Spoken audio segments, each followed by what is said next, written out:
Oi, meus amores, bem-vindos à nossa aula de língua portuguesa de hoje. E hoje é dia 2/9/96, quarta-feira. E aí, preparados? Vamos lá? Bom, abram o livro de vocês aí na página 76 e 77. Começaremos hoje uma unidade nova. E essa unidade vai falar sobre gente da terra, histórias da gente. Bom, aí logo na página 76 nós podemos observar que temos os índios. E aí já na página 77 podemos avistar os barcos dos portugueses chegando ao Brasil. Para você, quem são as pessoas da imagem? Bom, então aqui temos os índios e aqui temos os portugueses. Todas as pessoas se vestem igual? Olha só, pessoal, na página 76 podemos analisar as vestimentas dos índios. Olha só como é diferente das vestimentas dos portugueses. O que você acha que os indígenas pensaram quando os portugueses chegaram em seus barcos? Quando os portugueses chegaram aqui no nosso Brasil, os índios já moravam aqui. O que será que os índios pensaram quando os portugueses iam descendo daqueles barcos e entrando nas terras dos índios? Ai, ai, ai! Vocês acham que eles pensavam coisas boas, coisas ruins? Ficaram com medo, ficaram assustados, ficaram felizes? E aí? Bom, para começarmos essa unidade, então, temos aí a leitura inicial. E essa leitura inicial vai falar um pouquinho sobre um indinho. Olha só, de onde viemos? Quando criança, vivendo em uma aldeia no Pará, eu tinha uma grande curiosidade em saber sobre tudo o que passava na minha frente. Não importava se era vulto de uma grande onça ou histórias contadas pelos mais velhos da comunidade, eu não tinha uma noção exata das coisas, mas sabia que elas me inquietavam e do alto dos meus 9 anos queria entendê-las. Minhas perguntas nasciam junto com a observação que eu fazia do ambiente em que crescia. Por que vivemos daquela maneira? Por que acordar todos os dias na mesma hora? Tomar o primeiro banho no igarapé? Ir à roça plantar mandioca ou coletar frutas no mato? Por que eu deveria sentir medo da noite ou temer os assobios assombrosos do curupira ou do matinta pereira? Por quê? Por quê? Meus pais riam das minhas perguntas, por isso não era incomum que eu me isolasse algumas horas do dia para continuar fazendo as perguntas que ninguém queria ouvir. Foi assim que alimentei a ideia de que as coisas podiam me ouvir e falar comigo. Assim, no grande quintal sem muro onde cresci, fui aprendendo a ler os sinais das coisas. Então, esse indinho aí, pessoal, ele vivia numa aldeia. E ele era um indinho muito curioso, ele queria saber respostas, ele queria entender por que eles viviam ali, por que acordavam todos os dias na mesma hora. E aí ele ia fazendo essas perguntas, só que os pais dele sempre davam risada dele, não entendiam as perguntas. E aí ele acabava se sentindo assim, diferente, ia para um lugar onde ele ficasse sozinho, para ninguém ouvir as perguntas dele. E aí que ele foi entendendo o sentido da natureza, foi encontrando suas respostas, aprendendo a ler com o sinal das coisas. Bom, aí no texto aparecem 3 palavrinhas que talvez vocês não conheçam. A primeira é vulto. Não importava se era vulto de uma grande onça. Não importava se era sombra de uma grande onça. Então, vulto pode ser sombra, pode ser figura sem um contorno definido. Então, quando passa tipo alguma coisa muito rápida que você não consegue nem ver direito o que é, só a sombra, isso é um vulto. Eu não tinha uma noção exata das coisas, mas sabia que elas me inquietavam, elas me incomodavam, elas me agitavam, elas me perturbavam. E a última palavrinha, por isso, não era incomum, não era estranho, não era fora do normal. Olha só, no Conheça o Artista, quem foi o autor deste texto que nós acabamos de ler? Daniel Munduruku. É professor e escritor indígena da etnia Munduruku. formado em filosofia, história e psicologia. É comendador da Ordem do Mérito Cultural da Presidência da República desde 2008 e já recebeu diversos prêmios literários no Brasil e no exterior. Em 2018, ganhou o prêmio da Fundação Bunge pelo conjunto de sua obra e atuação cultural. Uau, né? Quanta coisa o Daniel aí nos oferece com a cultura dele. Muito bom.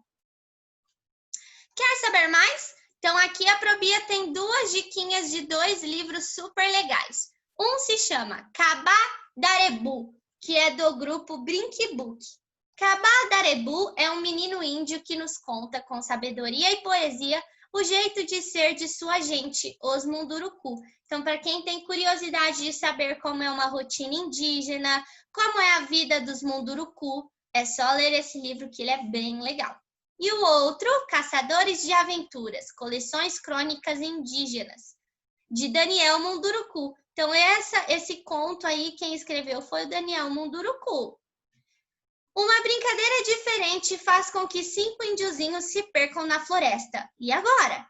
Eles conseguirão retornar à aldeia sem a ajuda dos adultos? Uma coisa é certa, depois dessa aventura, eles nunca mais serão os mesmos. Uau! E aí? Ficou curioso para saber o que acontece com esses 5 índiozinhos perdidos na floresta? É só você ler o livro Caçadores de Aventuras. Vamos começar os exercícios então? Todo mundo comigo, lá na página 81, Ideias em Construção. Exercício 1. O texto apresenta um menino indígena. Pinte o número e a palavra que indicam quantos anos ele tem. Bom, lá no texto, olha só, nessa parte aqui, ó.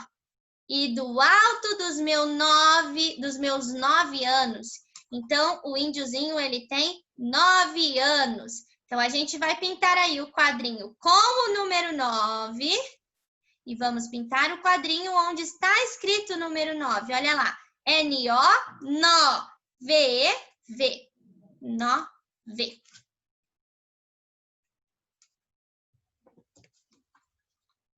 Exercício 2. O texto destaca que o menino era metido, curioso, desobediente, sonhador.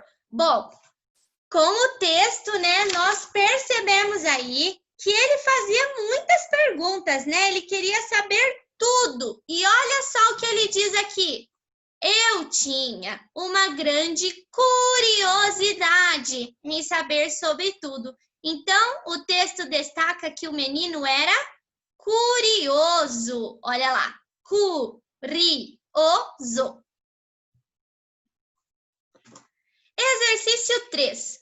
O curumim fazia muitas perguntas. Copie com letra cursiva 2 das perguntas que ele sempre fazia. Bom, então, ele fazia muitas perguntas. Eu, para facilitar para vocês, pessoal, já escrevi aqui as 2 perguntas que eu escolhi que ele fez e escrevi em letra cursiva. Se vocês quiserem, pausa o vídeo aí, copia as 2 perguntinhas que a Probia escolheu de letra cursiva. Ó, eu deixei escritinho aqui de letra cursiva para vocês. Ou, se vocês quiserem voltar lá no texto e escolher outras perguntas, também podem, tá bom? Então, pausa o vídeo se você for copiar aí as perguntinhas que a Probia escolheu. Por que vivíamos daquela maneira? Ou, por que eu deveria sentir medo da noite ou temer os assobios assombrosos do Curupira ou da Matinta Pereira? Então, eu escolhi essas 2 perguntas que ele fez para copiar com letra cursiva. Se você for copiar as mesmas que a Pro, é só pausar o vídeo, tá bom? Depois que terminar, despausa e aí volta comigo para a gente continuar na página 82. Exercício 4. Se você pudesse se encontrar com um grande sábio que tivesse todas as respostas, o que gostaria de perguntar a ele? Agora vamos imaginar que você aí está encontrando uma pessoa que tem a resposta para qualquer pergunta. Quais seriam as suas? O que você ficaria com vontade de perguntar para ele? É só pensar um pouquinho e escrever aí o que você quiser. Exercício 5. Leia a frase. Por que tomar o primeiro banho no igarapé? Igarapé é uma palavra indígena. O que você acha que ela significa? Bom, Probia, como eu vou saber isso? Por que tomar o primeiro banho? Certo, no Igarapé. Eu vou tomar um banho no Igarapé. Dá para eu tomar banho no arco? Dá para eu tomar banho na árvore? Dá para eu tomar banho no rio? Sim, das 3 palavras que tem aqui, rio é a única que dá para eu tomar banho. Então, Igarapé quer dizer rio. Na letra B, eu vou ter que reescrever esta frase que está aqui no quadrinho vermelho, só que ao invés de eu escrever a palavra Igarapé, eu vou trocá-la por rio. E aí a minha frase vai ficar assim, ó. Não grande desse jeito. Deixa eu mudar aqui. Aí. Por que tomar o primeiro banho no rio? Por que tomar o primeiro banho no rio? Então, ao invés de escrevermos Igarapé, nós escrevemos rio. Exercício 6. O Curumim citou algumas lendas de seu povo. Pinte as sílabas que formam o nome dessas lendas. Olha só, pessoal, aqui no texto ele cita Curupira ou da Matinta Pereira. Essas são as 2 lendas que ele cita lá no texto. Então, vamos pintar as sílabas que formam o primeiro Curupira. Cu, sei o U. Cu, ru, o R-U. Cu, ru, pi, P-I, curupira, o R-U-A. Vamos ver se pintamos todas e não esquecemos de nenhuma. Curupira. Certo, todas as sílabas estão aqui e formam a palavra curupira. Lá na página 83, agora vamos formar Matinta Pereira. São 2 palavras, então a gente vai começar por Matinta. Ma, o M, o A. Tim, tim, olha só o som nasal. O T, o I e o N. Matinta, tá, T e o A. Bom, já formamos a primeira palavra. Matinta. Agora falta pereira. P é fácil. P, o P e o E. Rei.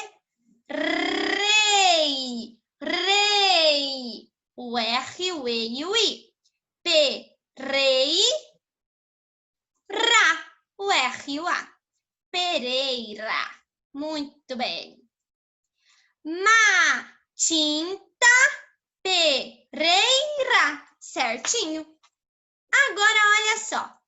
Exercício 7. O menino morava em uma aldeia. Converse com seus colegas e responda oralmente. Por que ele deveria ter medo da noite?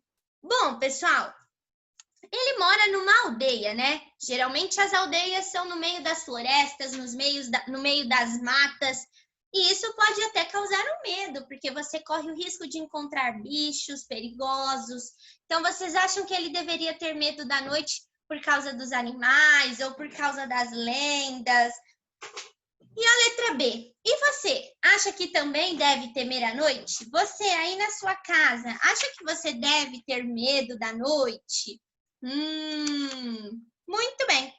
Olha só, temos aí então agora outro assunto muito importante para você e a sua família conversarem.